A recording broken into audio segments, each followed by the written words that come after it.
Hello and welcome. This is Evo Haining, and hi, great to see you today. We are here with another episode of Virtual Experiences, and specifically, we are looking with our producers today at a great new virtual chess experience. So joining me today is Dulce Baerga. Am I pronouncing that correct, Dulce? Yes. Okay. Dulce and I have been colleagues and friends in the XR community for some time, and we've had a chance to work together on hackathons, and I got to learn a little bit of WebXR from Dulce as well. But she is going to be sharing with me a bit of this amazing virtual chess experience. So we are going to dive into virtual chess together, and I'm going to let her share a little bit of what she's been working on here at the Wonderland of Virtual Chess. Thanks for joining us today, Dulce. Thank you for having me, Evo. This is really cool that you do this. Thank you so much. Yeah. I'm excited. So I'm here in Wonderland with you, and my goal here is to see a little bit of what we've got going on in the back. So do you want to just walk us through a little bit? I'm hoping that our screen share is not going to be too laggy. Can you tell us a little bit about what we're looking at here in this Wonderland chess world and how this came to be? Okay, so there was a grant going around last year, grant for the web, and it is a monetization grant that Mozilla, in partnership with their subsidiary company called Coil, who has a coin based off of Ethereum, they created this fund to build out an integrated infrastructure of sorts of different websites that kind of interact with each other through monetization.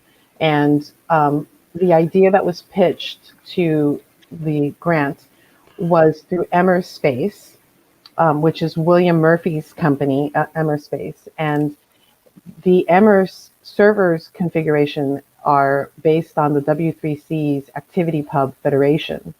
And when you have a federated website, you can then share content across these different federated websites, and also have a friends list and travel across a proper web-based metaverse and keep communications open with your friends and collect items and do it all through this monetized subscription service that Coil offers, where you pay $5 a month, and any website that you go to that is monetizing and is a part of the federation gets paid off of your traffic on that site. And also you get different features, or you can unlock different features. So we came up with the idea to make this chess room and have an online chess space for people to come in and hold chess games, chess tournaments, have just social interactions with each other.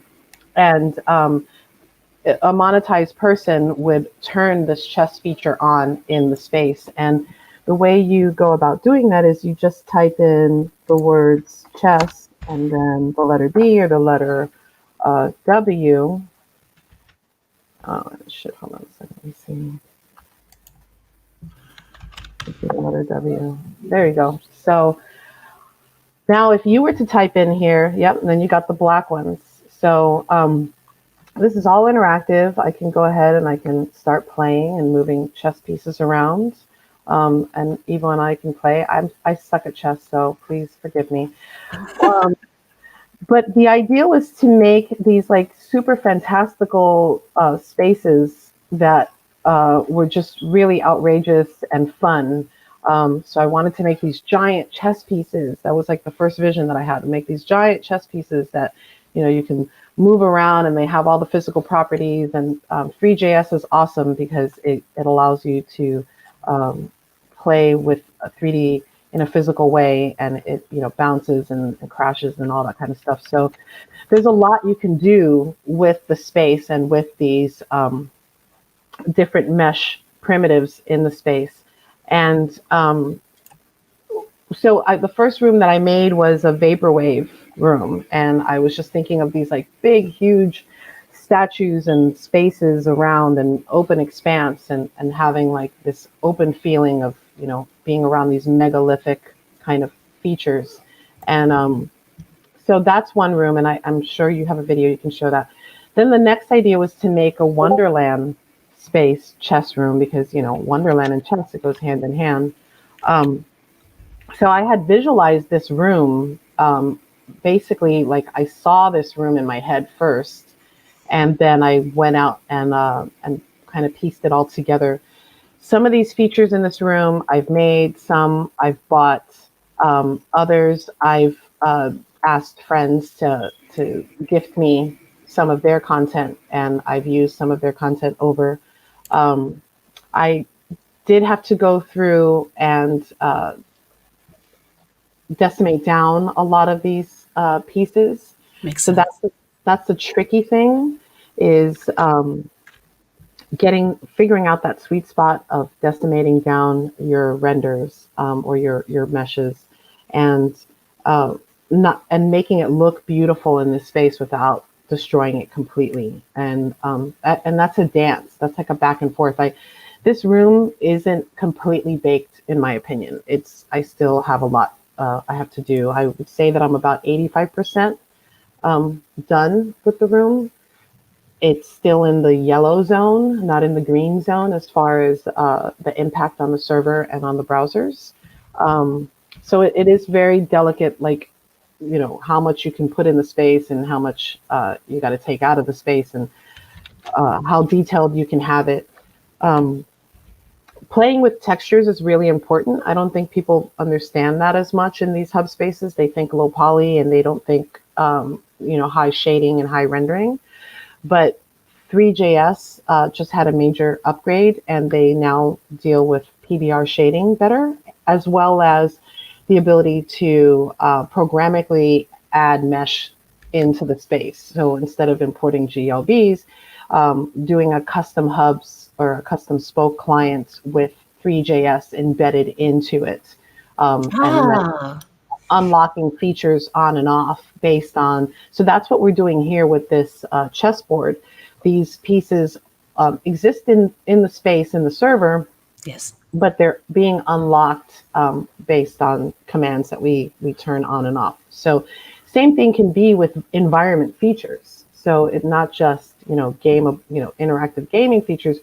We could do things like clouds and mountains and grass and different ambient features or background features that will still look beautiful and high fidelity, but are being produced programmatically through 3JS. Right. So 3JS is driving the motion in these chess pieces as I take a move here. Yeah. But that could be used to create any number of different types of games and experiences that are more interactive than we've seen on hubs or on the open web in most cases. We're not seeing this level of interactivity in most immersive worlds right now. Correct. I mean, in most open worlds that in this way, yes. Right. And right. So I want to step back for a second. For those of you who are not familiar to Mozilla Hubs, this is on the browser. You can run it at home.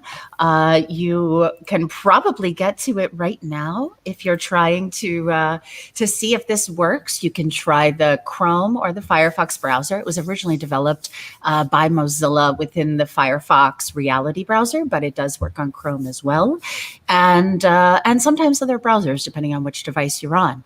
So this is an opportunity to play chess with your loved ones in a beautiful, safe, lovely environment. And it doesn't matter if that's web or VR. One of you can be on a relatively simple laptop, and the other one can be fully immersed, and you can still play together. Is that right, Dulce? That is correct. And on mobile devices, so on your iPhone, on your Android, or your tablet.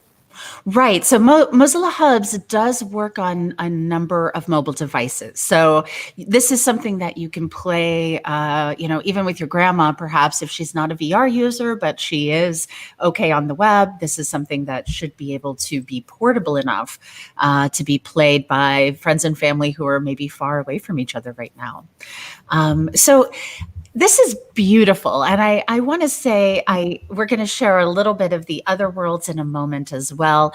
I do want to walk through and see a little bit of the tea house, the tea party that you set up here.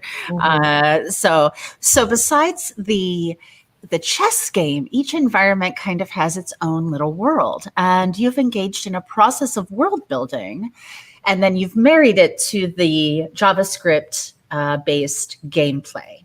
And you did this in Hubs, correct? Yes. And I have a team. So it's myself, William Murphy, Quinn, and Kalani. And Quinn is the genius behind the actual playability on the chess game. So he used the chess.js API to integrate that in here. And we're also working on an inventory feature, which is something that both Will and Quinn are putting together. And I'm creating special avatars and special collectible items that I will place around the space that get activated when somebody is monetizing. So, for instance, one of the ideas that I have right now in my head is when a monetizing person comes in, these bushes around the chessboard will activate with some animated characters. So maybe some card soldiers will pop up there, you know, around, and they'll activate. And then if you go down to the tea garden, maybe, you know, the white rabbit comes out and animates and says, I'm late, and then runs away, you know, or some fun feature like that. And then there'll be special avatars. So I'm going to put a special set of avatars in the castle, and then you'll have to explore the castle to find them. And when you find them, you get to keep them, and then you can load those avatars in as your own avatar. Keep that, and there'll be custom special ones. Nice. So for those of you who haven't used Hubs, it is a pretty simple social world. It can be used in VR or on the desktop.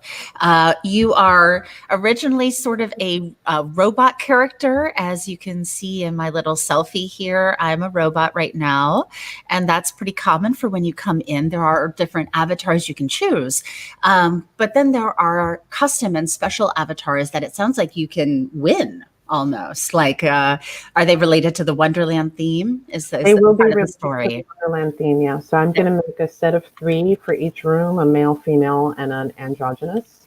So each room will have a set of 3 different avatars that you can find and collect and keep.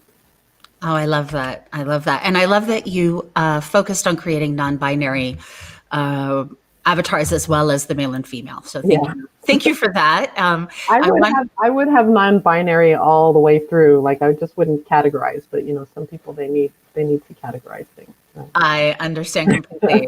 So I'm going to walk my avatar over here to the tea party, and I want you to talk to me a little bit about the world building that you're engaged in here, because you're definitely, you know, evoking something that we've all seen in movies and you know, or read in the book, but you're doing it in a very fantastic and lovely way here. Let's see.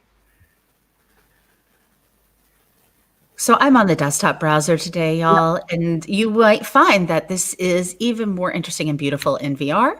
It does not require it, but you can see that there are some really fun little characters like our worm here with his little, oh goodness, my view is all wonky right now.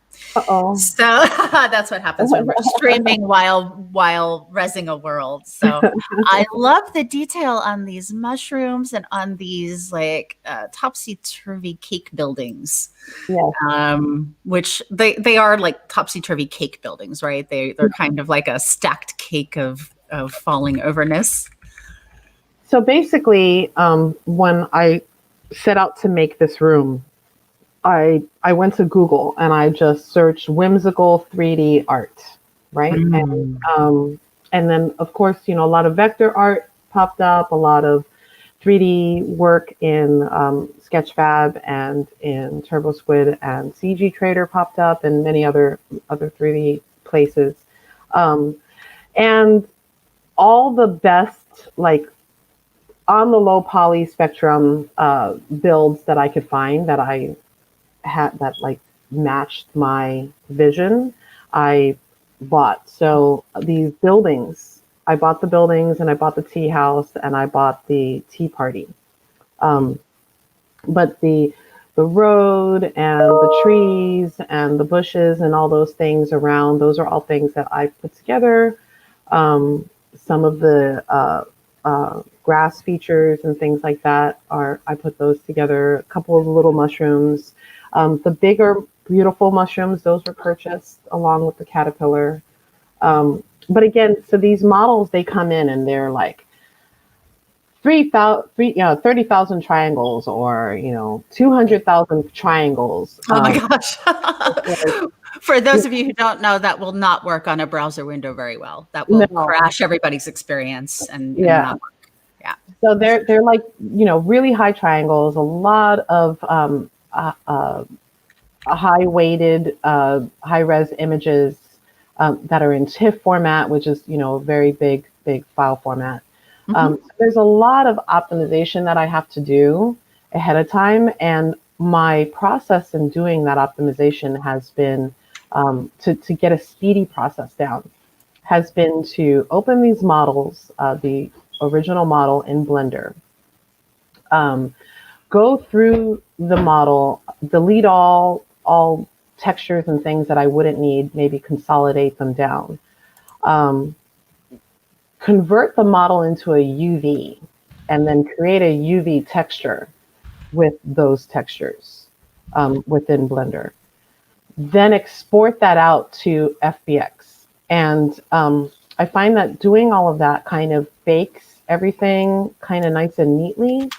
And also the exporting it out to FBX and then re-importing it again into Blender kind of, I don't know, it does something to the triangles where it's kind of easier to decimate the triangles down.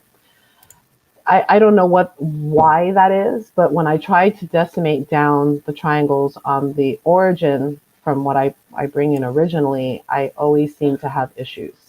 It's not until after I've exported it out into FBX and then re-imported it back in that I'm then able to decimate it down and retain the proper texture and the UV without making it look all crazy and wonky.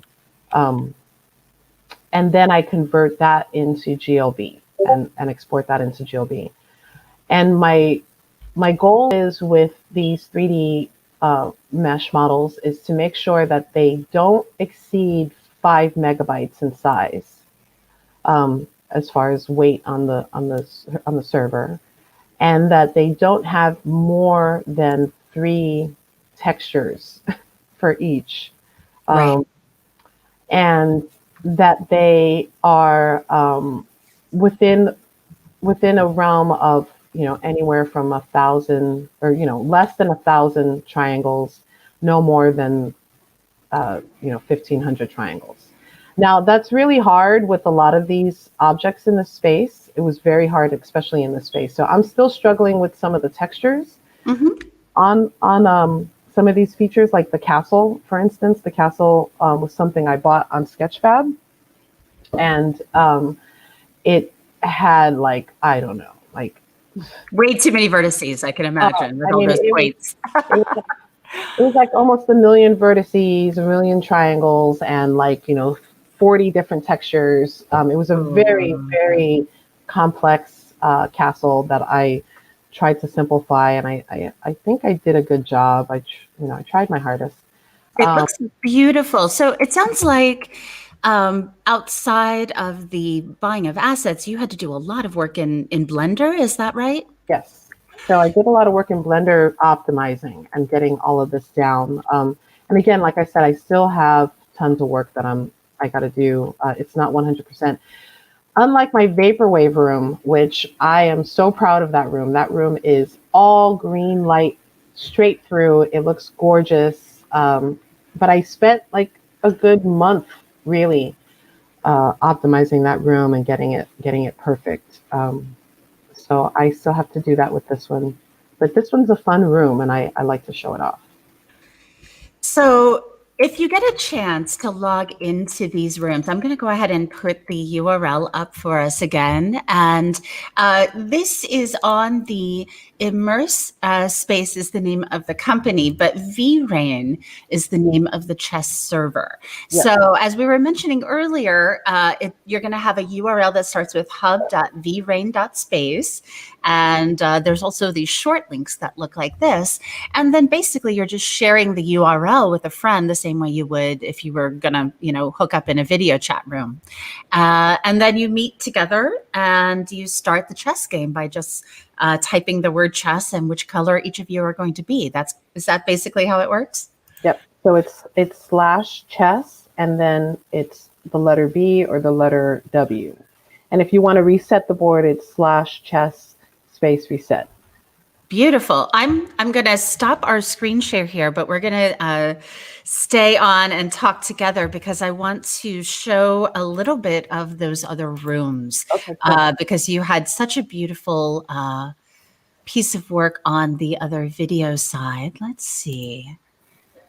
I'm going to pull that up in our screen share. So when you decided to build this, how did the team come together at first? Because you mentioned Coil and Grant for the Web, but how did you decide to make this project happen? So fortunately for me, William Murphy really liked working with me. So that was a benefit. And he called me and asked me if I wanted to be on this project with him. And I was very honored that he asked me to be on the project. So I really wanted to impress him mostly. And his Emmer space is vaporwave in aesthetic, right? And he was like, I want an apartment, I want a space on Emmers that I can use that is grand and feels, within the vaporwave feeling. And I told him how I wanted to have big chess pieces that were giant and over your head and stuff.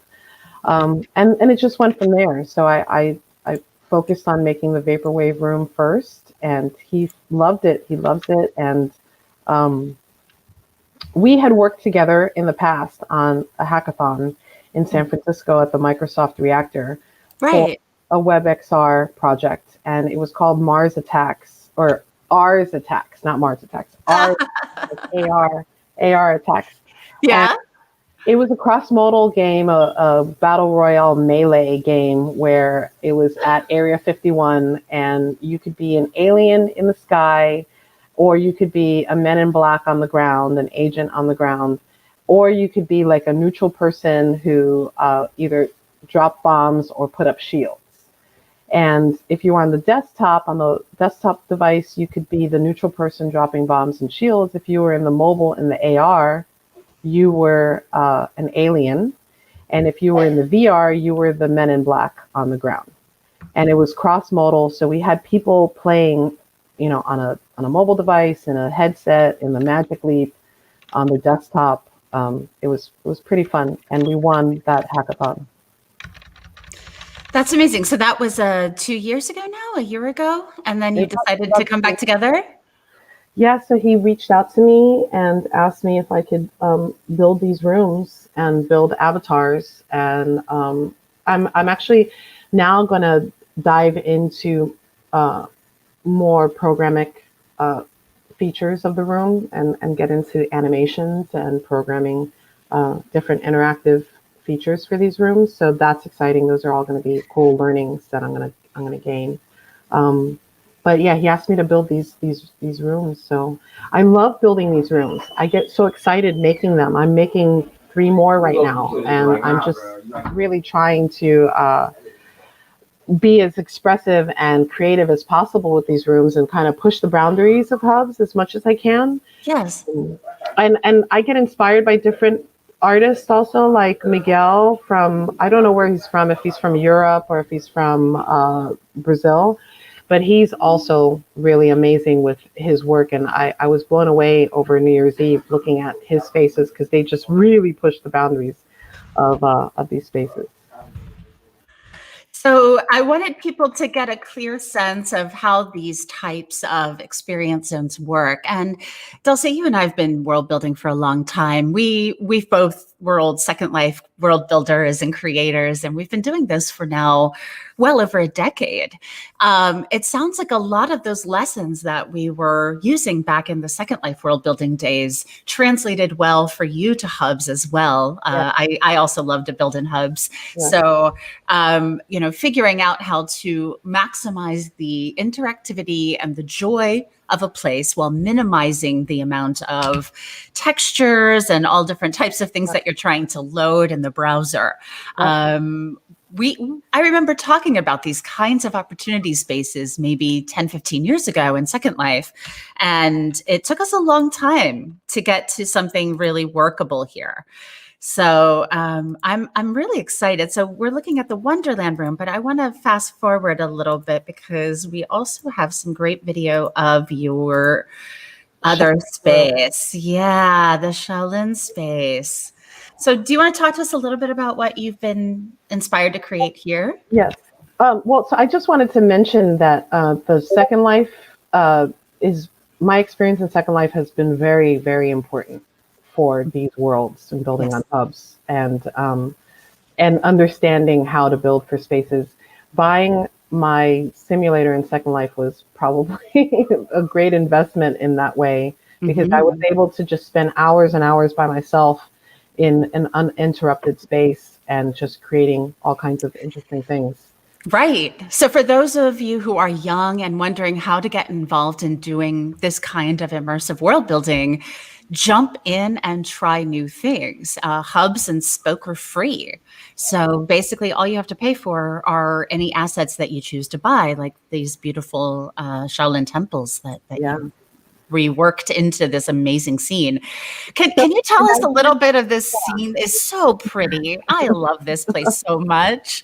Like, I just want to hang out here all the time. I go to Hubs sometimes it's like therapy for me. Like, I go to a Hubs room that's Burning Man if I need to go dance. I go to a Hubs room that's super chill and meditative if I need to go away from the world. Yeah. And I've found that these Hubs rooms are super easy to have like a quick meeting with a friend or something that feels far more intimate than like a video chat. So I want you to talk me through a little bit of your creation process and then how you've brought all of these elements together into a more magical space. So with chess, obviously I was thinking all the themes around chess. The obvious one is the Queen of the Gambit, which I am going to make a mid-century modern space, but I'm still trying to visualize it in my head. I haven't really seen exactly what that space is going to look like yet in my brain. But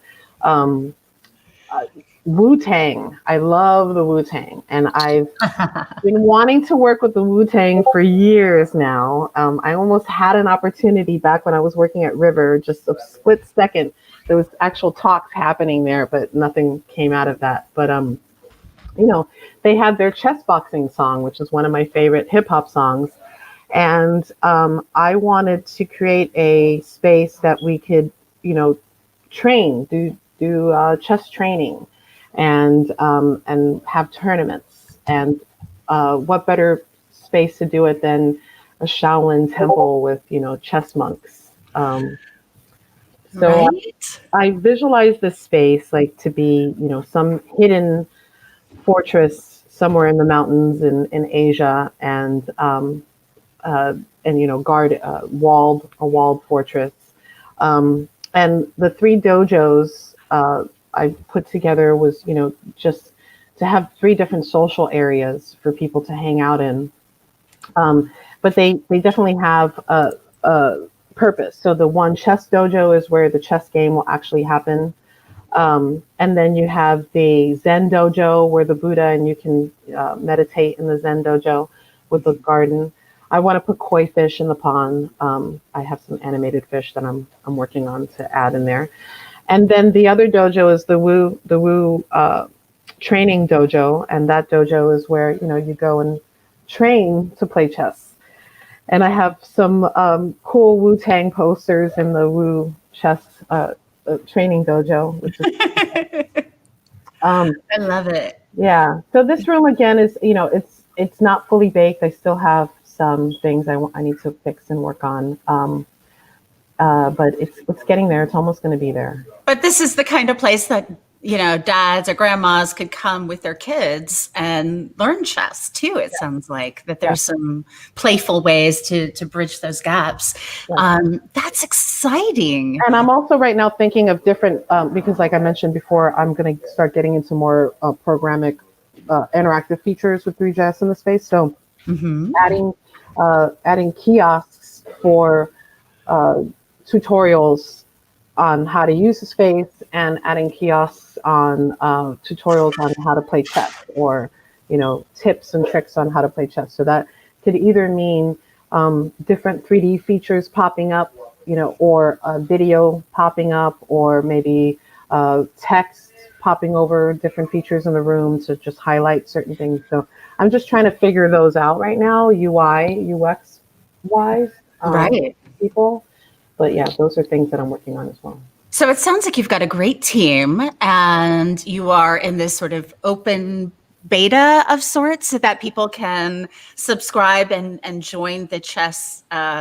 It's a membership of sorts. Is that correct? Like you can level up and subscribe and unlock certain types of things? Yeah. Got it. So while it's free to play to start, there might be opportunities to kind of level up and have access to more avatars or worlds and sort of league level benefits down the road. Correct. Yes. And that'll be through the Coil membership. So you're basically buying some Ethereum, and then that Ethereum gets broken across different websites that you're traveling through. Yeah. So for those of you who aren't familiar with Ethereum, this is basically a very simple cryptocurrency that has allowed for decentralized applications, or DApps, that can then create a game currency. So by using Coil, Coil in this case creates the sort of game currency that you're using within the subscription service. Is that basically right? That's correct. And then when you have the Coil feature turned on your browser and you visit any website that is using the monetization feature of Mozilla, then a portion of your subscription will go to that website. So basically, the website domains get paid, literally directly get paid off of traffic versus, filtering it through Google console and Google ads and whatnot. That's amazing. So what you've created is a fascinating intergenerational open web opportunity space to both play and meet up with our friends and loved ones, which right now we need more than ever, especially if it's, you can play a chess game at the same time. That really makes it vibrant in a way that other places aren't. Right. And easy. It's just a URL. So for those of you who want to try this out and maybe jump in and see how it works, do you want them to go to the Hubspace URL or to VRain in particular? They can go to VRain in particular. And I think I have some scenes published. You can create a room with a scene that's published right now. Right now, everything is open because, again, it's alpha beta. And eventually, towards the end of the project, we'll definitely start clamping down on the monetization. We have until March to wrap up the project. But we're going to be looking for more funding. We're also going to be looking to partner up with different chess companies that might want to participate in working with us. Yeah. There's a lot of opportunity going on here. And then it's not just the VRain space, it's also Emmers on a whole. We're looking to turn Emmers into a bigger community of people. And I'm built, again, I love making these rooms. So I've just been making rooms like crazy. So I'm making some apartments for Emmers. So when you go to Emmers, you can pick an apartment and that will be your home apartment. So you'll be able to have these custom spaces that will be your custom space on Emmers. I love that we are doing iterations of similar things we were doing 10, 15 years ago in Second Life, but making it more accessible, Yes. more available to everyone, not stuck to, those who are 18 and up and have an expensive computer and money to burn. Right. I feel like this Decentralized also, it's like taking away the walled garden. I mean, we're standing in a walled garden right now in this Zen space, but it's not a walled garden. We're totally decentralized. Anybody who is, got these web domains can spin these surfers up and, add these components to their web presence already. So I have a ton of web domains, like a ton of them, and I'm now going to turn them into Immers spaces, Got it. So after chess, there may be other games and other worlds that become these sort of connected, open, playable spaces. I love that, Dulce. That's wonderful. And congrats to your whole team, by the way. This is a really lovely vision that you've been able to move forward on. I'm so glad that Grant for the Web gave you some starting money to get going with Coil. And I'm very curious because you and I, we've seen each other in a lot of different professional environments. I've seen how women, and especially women of color, are marginalized in our industry. It's both media and technology. It's not one or the other. Let's be clear, it's both. But you are such a brilliant creator. What are the takeaways you've had from those decades of, maybe not being seen or marginalized, and how you've built your career almost independently and in spite of that? What kinds of lessons have you learned that you would want to share with other creators who may not be as far along in their journey now? I would say the number one lesson I've learned is to just create and do, and not feel like, and not believe that you can't, or not believe that you're not capable of. And one of the things that I learned early on was being told that I'm not able to do something was like, challenge accepted. I'm going to try to do that now. Now that you say I can't do it, I'm going to try to do it. And that's how I felt with technology, being around a bunch of men most of my life, and just creating, just doing is the best way to prove to people, just to show that you can do it. Well, I'm still struggling. But you have over and over again shown that you have, number one, top tier chops. You've run studios, you've created award-winning work. I've watched you, just create amazing experiences in a matter of a day or two. And very few people get to that stage in their career without seeing a fair amount of unfortunate shit. And some of it is just downright wrong. And I want to make sure that those who become the leaders after us aren't encumbered by the same things that sometimes you and I and others had to face. Yeah. That's clear to me that we have a role. Male privilege is something that I've had to deal with. I still deal with it. I'm literally still dealing with it. Right. Men who feel like they're privileged over my time, my energy, my space, everything, without necessarily giving me the due that I really deserve. And I'm still dealing with that. And it's hard. And that's probably why I'm not working for a big major company. But a long time ago, I told myself that I'm just as good as these big major companies, and I don't necessarily need to be political and have to hold myself to their rules and their laws. I can make my own rules and my own laws. And when I discovered the internet back in 1994 and then bought my domain in 1996, I was determined to turn myself into a digital citizen that was independent and agnostic of all these companies. And I'm still very proud that I'm that way. And I put myself in a situation where I can learn and I can express myself and I can contribute to the community. But I'm not doing it for anybody else but myself and for the love of it. So. Well, I'm amazed at all that you've created here and all of the different ways you've translated this work into something that everyone can appreciate and that is, clearly a gift of your creative energy. Like when I look at the Shaolin space, especially, like this feels like a gift for the community, and that you've been able to take what have been sometimes frustrating. I'm sure as a woman in color, there are so many, like you could fill a book of frustrating and often, inappropriate things that have been said to you at work.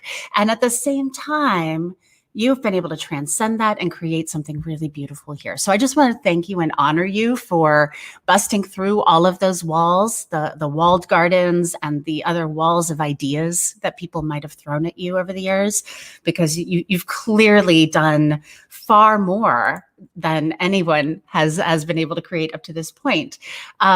For those of you who aren't familiar with Hubs and a lot of these sort of open web worlds, we do have more and more open web environments opening up.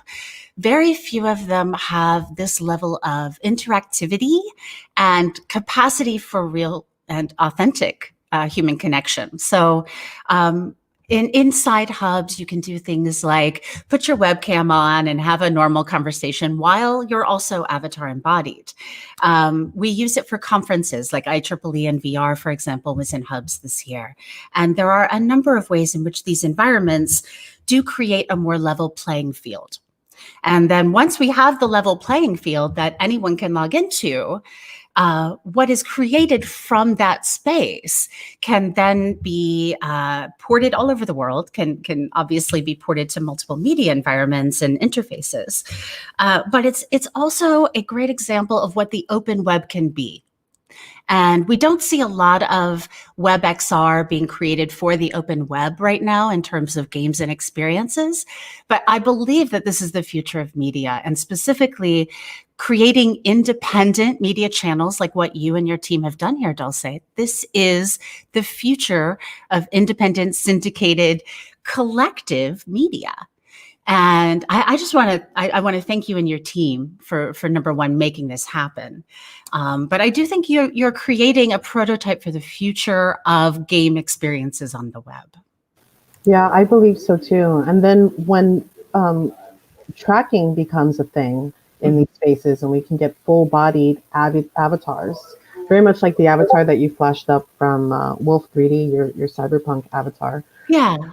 Once we can get these fully rigged bodies and tracking in these spaces, it's really going to take it to another level. I mean, I envision web domains literally being destinations, like actual physical spaces, home spaces that when you go to a web domain, you're literally going to their front door. So vrain.space,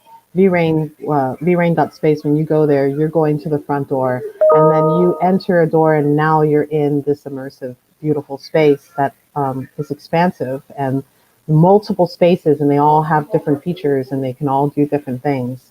But it's a destination, and it's decentralized, and it's in your realm of control. And I get upset with the internet community because people get so complacent and so used to certain things, and they forget what life was like before these things existed, So everybody's upset that Trump can't communicate right now with his people because he's been cut off the internet, but he has a press room in his office. Right. He hasn't been cut off the internet. He was cut off of 2-3 websites. 2-3 websites, exactly. He has his own websites that he can broadcast on. You know what I mean? So, like, people don't realize that they have power on the internet, and they have the ability. It's just, what are you going to do with your power on the internet, and how are you going to engage with people on the internet? And like when you were saying that these rooms are a gift, that's my intention with everything I do. Everything I do, I intend to create it to be a tool or utilized in a way that helps other people or gives pleasure or, is something that I can share with others. And I don't necessarily want to be there when they experience it. I just want to put it out there and let them have it. And they love it, they love it. If they don't, that's fine. But my intention has always been to just make things that people enjoy or can be able to use, I love it. I love it. And I want to honor your time today, and we're going to go ahead and close this out. But I hope that those of you who tune in and take a look, hop into the hub spaces at VRain to play chess. I'm going to go ahead and put that URL up one more time, but the virtual chess is a very interesting way to begin playing with these ideas. And I would encourage you to get in touch with the Immerspace team if you see ways to partner with them, if you're in education, if you run the chess club and you want to figure out how to use this with your own chess club. These are designed for groups like you. And especially in this time of remote education and being distant from each other, I hope that we'll use these tools to really come back together and to be more connected. So Dulce, do you have any other final words that you'd like to share with us? No, I don't have anything else. Just come check it out and play chess. I'm going to have these rooms open all week, and I will share more links later. Perfect. Perfect. Well, check out the links that are here and hop on in. And thanks for joining us. I'm going to go ahead and hop back on the screen for a second just to say goodbye. And thank you, Dulce, so much for joining us. I hope you will look Dulce up, follow her on any social media you use. She is a dynamo. If you ever need custom world building in hubs that do these kinds of interesting things, I like building in hubs, but I honestly think you should contact Dulce, especially if your questions around Unity integrations, Blender, things like that, or any of the more interesting things around world building that we've been talking about today. So Dulce, thank you so much for joining us and sharing your work with us. Thank you so much. Thanks, guys. Yeah. And thanks to all of you for joining us. This is Evo Haining, and this has been Virtual Experiences. Thank you.